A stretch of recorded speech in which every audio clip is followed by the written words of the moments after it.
नारनौल, हांसी, महेंद्रगढ़ व बहुत बड़ी बड़ी डिस्ट्रिक्ट जैसे कह सकते हैं हरियाणा के और डिस्ट्रिक्ट में भी ये स्कूल्स हैं, तो बाहर से भी हमारे कुछ टीचर्स बने हुए हैं। सर अपना परिचय दीजिए। सर मेरा नाम विकास है जी। और मैं यदुवंशी की कोसली ब्रांच से हूँ और मैं पीजीटी केमिस्ट्री पोस्ट के ऊपर वहाँ पर 1.5 साल से काम कर रहा था। कोसली ब्रांच से ये टीचर हैं, इनकी बात सुनते हैं, गौर से सुनेगा।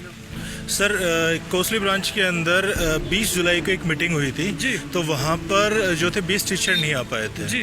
तो उन टीचरों के लिए आदेश दे दिया गया था कि इन टीचरों को निकाल दो। जी। ठीक है, और उसका कोई रीज़न नहीं। टोटल कितनी टीचर्स निकाली गई हैं कोसली से? 20 जुलाई को जो मीटिंग थी उसके बाद निकाले थे 20 टीचर और अभी जो है कोसली ब्रांच की जो क्लासेस हैं वो अदर ब्रांचेस के साथ जोड़ दी हैं, तो अभी ये मान के चलिए कि 10 से 15 टीचर और निकाल दिए गए। जी।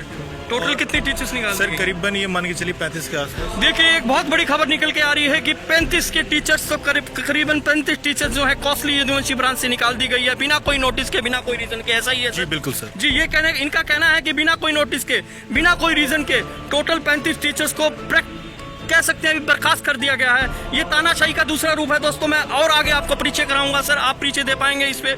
आपका जैसे आप एसडीएम ऑफिस आए हैं ऐसा और बहुत ही मुरझाए हो रहे हो आज, और इसके पीछे आप बताएंगे क्या कार्रवाई आपने करी है?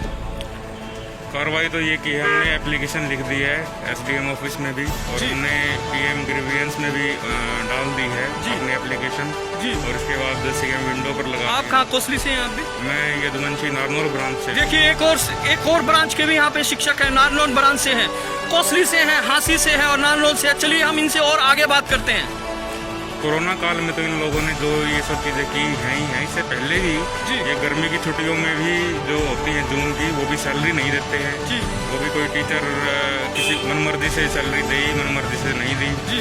एस्टेट सीटेट में भी जो लोग ड्यूटी देते हैं जी, 3-3 शिफ्ट में सरकार से पैसा आता है जी, वो उसकी अमाउंट भी टीचर को नहीं देते हैं। संडे उनका यूज कर लेते हैं और ना ही उनको सैलरी देते हैं। तो आप बता पाएंगे सर कितनी टोटल टीचर्स? कोसली में पता है 35 टीचर, और आप नारनौल डिस्ट्रिक्ट से हैं, नारनौल से हैं, तो आप नारनौल में बता पाएंगे कितनी टोटल टीचर्स वो है बर्खास्त कर दिए विदाउट नोटिस? विदाउट नोटिस देखो मैं एग्जैक्ट डाटा नहीं बता पाऊंगा। एक approx idea sir? Approx idea 30 से 35 टीचर को ये बोला गया है कि हम आपको बाद में ले लेंगे, एक तरीके से निकाल दिया। एक तरह से इग्नोरेंस है उनकी तरफ से। उनकी तरफ। देखिए बहुत बड़ी खबर है, नारनौल और कोसली को मिला के 70 टीचरों को बर्खास्त कर दिया। अभी तक हमारे पास तो आंकड़े थे 27 के थे जो कि केवल हांसी के थे, और कुल मिला के 70 यहाँ और 27 यहाँ, 97 टीचर को एकदम से बिना नोटिस बर्खास्त कर दिया गया है। दोस्तों बहुत ही निंदनीय है। अगर शिक्षा का स्तर यहाँ आ गया तो देश बात है। अभी कुछ टाइम पहले ही मेरी अभी बात हुई है प्रिंसिपल सर से, तो उन्होंने तो अब एक्सपीरियंस सर्टिफिकेट देने से भी मना कर दिया है। देखिए बात चलते नई बात निकल के आती है। कोई कहता है एक्सपीरियंस सर्टिफिकेट नहीं दे रहे, कोई कहता है बिना रीजन के 35 निकाल दिए, कोई कहता है 70 निकाल दिए, और तो और यहाँ पे सैलरी तक रोक ली गई है। इनके चूल्हों को क्या होगा दोस्तों? घर के चूल्हे हैं, डिपेंडेंसी इन पे है, इनके चूल्हों को क्या होगा? सवाल फिर से आपसे है, और बताइए सर। और सर दूसरी बात ये है कि चेयरमैन सर ने अभी स्टाफ को कुछ 25% सैलरी दे दी है। वो मीडिया में तो ये बयान दे रहे हैं कि हमने सैलरी दे दी है, लेकिन मेरे पास ये सैलरी स्टेटमेंट का प्रूफ है जिसमें हमारी 15 मार्च के बाद कोई सैलरी नहीं आई है जी। और मीडिया में वो बयान दे रहे हैं कि हमने टीचरों को सैलरी दे दी जी। सर आपका ये कहना है कि आपको जो 5 महीने से सैलरी नहीं आ रही, आप पूरे एविडेंस पे, पूरे डॉक्यूमेंटेशन के भी आप पे बात कर रहे हैं? हाँ जी बिल्कुल, डॉक्यूमेंट्स के भी आप पे बात कर रहा हूँ। मेरे पास ये बैंक की सैलरी स्टेटमेंट है जिसमें कोई भी सैलरी क्रेडिट नहीं हुई है लास्ट 5 मंथ्स। आप कौन सी ब्रांच से सर? मैं YSN हांसी ब्रांच से। देखिए ये हांसी ब्रांच से है, इनका कहना है, मैं पूरे प्रूफ के साथ बात कर रहा हूँ, और ये इस बात का आप चैलेंज भी देते हैं? हाँ जी बिल्कुल सर, ये बिल्कुल चैलेंज देने को तैयार है, डॉक्यूमेंट्स है। ये टीचर्स कह रहे हैं हमारे पास पूरा प्रूफ है, सैलरी हमारे को 5 महीने से नहीं आई, चाहे हमारी बैंक स्टेटमेंट भी चेक करी जाए। तो मैम कुछ और कहना चाहेंगे आप? हाँ जी सर, अभी हमारे सर ने, चेयरमैन सर ने एक वीडियो जारी किया था जिसमें उन्होंने बोला था कि जो ऑनलाइन क्लास नहीं ले रहे टीचर, उनको हमने सैलरी नहीं दी। हम पे ये एलिगेशन है कि हमने क्लासेस ही नहीं ली।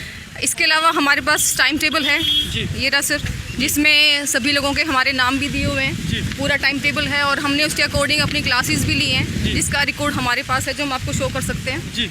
और तो सर ये तो बिल्कुल गलत है ये कहना कि हमने ऑनलाइन क्लासेस नहीं ली। इनफैक्ट हमने 92 विलेजेस को विजिट भी किया, और हम घूमे हैं, बच्चों की नोटबुक भी चेक की है, और स्कूल के टीचर का एक वीडियो बनवाया है सर ने, जिसमें टीचर्स ये कहते नज़र आ रहे हैं कि जो टीचर नहीं आए, स्कूल में ही नहीं आए, वो आज स्कूल में नहीं है। जी। हम स्कूल में भी गए हैं, जी। हम विलेजेस में गए, उन टीचर्स के साथ हमारी photographs ड्यूरिंग भी लॉकडाउन हैं। आपने पूरा विलेज का सर्वे करा बिल्कुल है? सर, जो टीचर ये कह रहे हैं कि हम स्कूल में नहीं आए, उनके साथ हमारी फोटोग्राफ्स भी हम आपके साथ शेयर करेंगे। जी। देखिए एक बहुत बड़ी बात, जहां प्रधानमंत्री माननीय नरेंद्र मोदी जी प्रधानमंत्री है भारत के, वो कह रहे हैं सोशल डिस्टेंस बनाइए, मास्क डालिए, सैनिटाइजेशन करिए, और दूसरी ओर इन टीचर्स को गांव भेज दिया जाता है, कंपेनिंग के लिए भेज दिया जाता है ना, बिल्कुल सर। कंपेनिंग के लिए भेज दिया जाता है। क्या अनिवार्य है दोस्तों? फिर से प्रश्न आपसे है, कमेंट अवश्य दीजिए। मैं लास्ट में एक ही संदेश देना चाहूंगा, अगर शिक्षा का स्तर यहाँ आ गया तो देश का भविष्य क्या है दोस्तों? जल्द से जल्द जो ये अपील कर रहे हैं, इनकी मांगों को पूरा किया जाए। जो भी वीडियो देख रहा है तुरंत इसे शेयर करिए और कमेंट जरूरी है दोस्तों। अगर आप टीचर को आधार मानते हैं देश का, तो सच में ये सोचने वाली बात है, ये निंदनीय है। मैं फिर से कहूँगा ये निंदनीय है दोस्तों। ऐसे ही आप न्यूज़ देखते रहिए, आपका संवाददाता मैं दर्शन न्यूज़ हरियाणा।